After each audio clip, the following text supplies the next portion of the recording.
प्रदेश के बड़े ही जिम्मेदार अधिकारी, हमारे विभाग के प्रमुख सचिव सुंदरम साहब, मंच पर विराजमान मार्कंडेय शाही जी और यूनिसेफ के प्रतिनिधि के तौर पर इस कार्यक्रम में उपस्थित, इस कार्यक्रम के आयोजक श्रीमान अमित जी, हमारे बड़े ही जिम्मेदार अधिकारी शिल्पू साहब, श्रीमान नीलेश जी, BOCW बोर्ड की सचिव आदरणीय पूजा जी, स्वास्थ्य विभाग की तरफ से इस कार्यक्रम में प्रतिभाग कर रही प्रदेश की बड़ी वरिष्ठ अधिकारी आदरणीय RK आखौरी जी, गणेश जी, जैसा शिल्पू साहब भी चर्चा की और सुंदरम साहब ने भी कहा कि हमारे पुलिस विभाग के वरिष्ठ लोग यहाँ पर बैठे हैं और रुक्मणी जी उनको लीड कर रही हैं, वो भी यहाँ विराजमान है। हमारे विभाग के अन्य वरिष्ठ अधिकारीगण जो इस कार्यक्रम में उपस्थित हैं, हमारे श्रम संगठनों के वरिष्ठ पदाधिकारी जो यहाँ उपस्थित हैं, जिनको मैं देख रहा हूँ, श्रमिक भाइयों का भी आशीर्वाद और सहयोग इस कार्यक्रम को मिल रहा है और हमारी मीडिया भी इस कार्यक्रम को कवर करने के लिए, हम सबका मनोबल बढ़ाने के लिए उपस्थित है। मैं आप सबकी उपस्थिति का सम्मान करते हुए उत्तर प्रदेश की सरकार की तरफ से आपका अभिनंदन करता हूं। आप सबका बार बार स्वागत।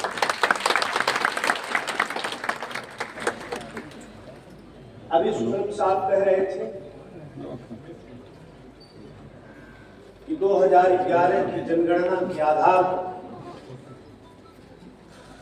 प्रदेश में तकरीबन 21 से 22 लाख बाल श्रमिक हैं। आपने देश का भी आंकड़ा बताया और दुनिया का भी आंकड़ा बताया।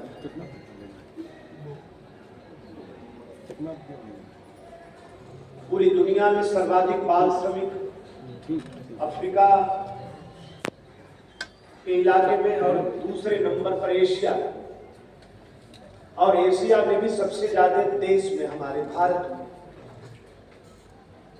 ये मामूली संख्या नहीं है और भारत में भी सबसे ज्यादा उत्तर प्रदेश में। ये समाज और सिस्टम पर बहुत बड़ा सवाल है और मैं इस नाते अपने श्रद्धेय मुख्यमंत्री जी का मैं बहुत अभिनंदन करना चाहता हूं कि उन्होंने उत्तर प्रदेश को बाल श्रम से मुक्त करने का संकल्प लिया है और उनके संकल्प और उनके सपना को पूरा करने के लिए आज श्रम विभाग लगातार प्रयास कर रहा है। लगातार हम कोशिश कर रहे हैं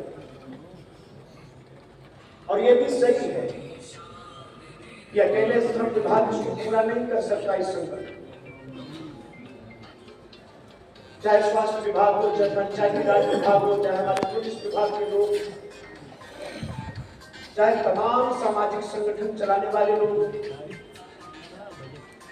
मानवता के आधार पर जो लोग धरती जमीन से जुड़कर जो लोग काम करते हैं, ऐसे तमाम लोगों का सहयोग इस संकल्प को पूरा करने के लिए अपेक्षित है। आप सब लोग अवगत हैं कि यूनिसेफ लगातार 2002 से बाल श्रम निषेध दिवस मना रहा है। 12 जून की तारीख बार बार इस क्षेत्र में हमें समीक्षा करने का अवसर देगी। इस बार हम सब लोगों ने ये तय किया कि उत्तर प्रदेश में हम इसको लगातार 7 दिन मनाएंगे और राजधानी से लेकर जिला मुख्यालयों तक यहाँ तक कि विकास खंडों पर, तहसील के मुख्यालयों पर, न्याय पंचायत स्तर पर भी तमाम सम्मेलन, सेमिनार, तमाम प्रयास, तमाम जुलूस, तमाम प्रभात फेरी निकालने का काम लोगों ने किया है,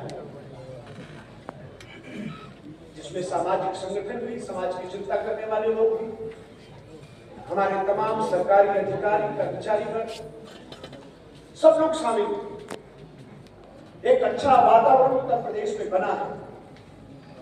मैं आज इस कार्यक्रम में, इस मंच के माध्यम से प्रदेश के कोने कोने में जो ये अभियान चला है, जो लोग इसमें शामिल रहे, मैं सभी लोगों का मैं हृदय से स्वागत करता हूं, मैं अभिनंदन करता हूं। हम सब लोग जिम्मेदार लोग यहां पर बैठे, कोई भी परिवार, कोई भी मां, कोई भी बाप अपने बच्चे को क्या मजदूरी के लिए भेज सकता है? या कोई भी बच्चा क्या उसका शौक होगा कि वो मजदूरी करे? नहीं हो सकता। हमें ऐसे परिवारों की बेबसी को समझना पड़ेगा, उसकी लाचारी को समझना पड़ेगा। आखिर किस वजह से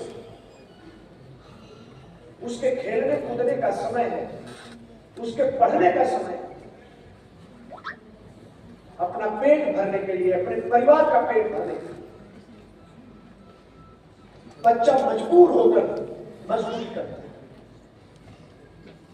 और इस बात के नाते मैं अपने विभाग के सभी वरिष्ठों का भी अभिनंदन करना चाहता हूं। माननीय मुख्यमंत्री जी ने जो मार्गदर्शन किया है कि हम ऐसे परिवारों की पूरी चिंता करें। कौन सी मजबूरी ने उसको अपने बच्चे को मजदूरी करने पर मजबूर कर? कौन सी ऐसी लाचारी बेबसी है जो बच्चा मजदूरी कर रहा है? हम उसकी बेबसी, उसकी लाचारी को समझें और उसके पूरे परिवार का पुनर्वासन करें, उसके पूरे परिवार की चिंता करें। ये ऐसे नहीं खत्म होगा। ये बड़ा संकल्प है, एक बड़ा लक्ष्य निर्धारित किया है माननीय मुख्यमंत्री और पूरे उत्तर प्रदेश में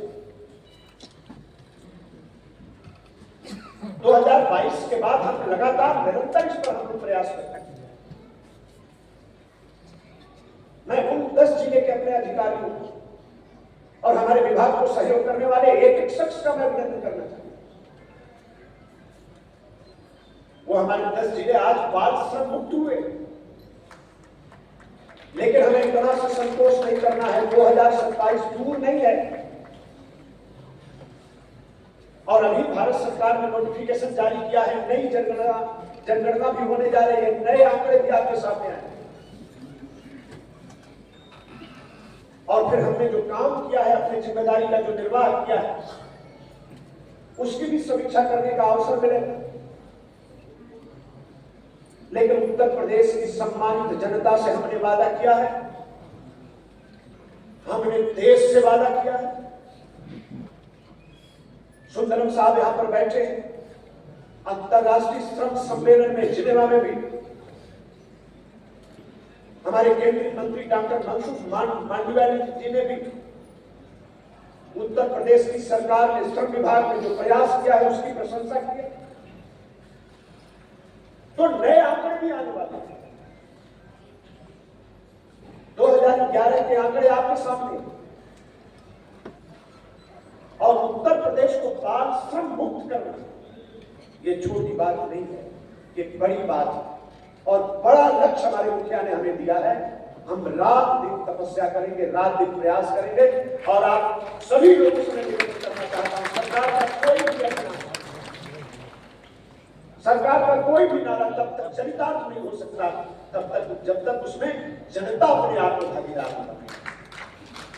तो आप सब लोगों को जुड़ना है, एक अच्छे वातावरण का निर्माण करना। उत्तर प्रदेश में रहने वाला एक एक व्यक्ति जब संकल्पित हो जाएगा कि उत्तर प्रदेश की धरती पर कोई भी बच्चा काम नहीं करेगा, मैं समझता हूं कि क्षण भर में हम अपने संकल्प को पूरा कर लेंगे। हम अपने लक्ष्य को पा सकें। इसलिए हम यूनिसेफ के साथियों से भी मैं निवेदन करना चाहता हूं, मैं अपने विभाग के लोगों से भी कहना चाहता हूं, हमारे संगठन के जिम्मेदार लोगों की यहाँ उपस्थिति है, आप सबका मैं सम्मान करते हुए आप सबसे आग्रह करना चाहता हूं। हमारे जो सहयोगी विभाग है, मैं उन लोगों से भी कहना चाहता हूं कि हमें सामूहिक प्रयास की आवश्यकता है। हम सब लोग जब मिलजुल कर पूरे उत्तर प्रदेश में बाल श्रम मुक्त को ऐसा वातावरण जब हम बना देंगे, मैं समझता हूं कि 2027 तक उत्तर प्रदेश निश्चित तौर पर बाल श्रम मुक्त हो जाएगा। और माननीय प्रधानमंत्री जी के मार्गदर्शन में जो हमारे मुख्यमंत्री योगी आदित्यनाथ जी ने जो संकल्प दिया है कि उत्तर प्रदेश को बाल श्रम मुक्त कर देंगे, मैं समझता हूं कि ये संकल्प पूरा हो जाएगा और ये सपना पूरा हो जाएगा। और मैं समझता हूं समाज के लिए बहुत बड़ा काम होगा। मैं यूनिसेफ के प्रयासों की मैं प्रशंसा करता हूं, मैं स्वागत करता हूं। अपने हमारे जितने भी अधिकारी हैं, हमारे सभी डीएलसी साहब बैठे, सभी छोटे बड़े सारे अधिकारी यहाँ बैठे, आप सब लोगों ने इस क्षेत्र में मिलजुल कर जो कोशिश किया है, जो प्रयास किया है, इस बात के लिए भी मैं आप सबका स्वागत करता हूँ। और एक बार फिर आज इस अच्छे कार्यक्रम के लिए मैं आप सबको साधुवाद देते हुए, बधाई देते हुए, माँ भारती को नमन करते हुए मैं अपनी बात को रोकता हूँ। आप सबका बहुत बहुत धन्यवाद। जय हिंद, जय भारत।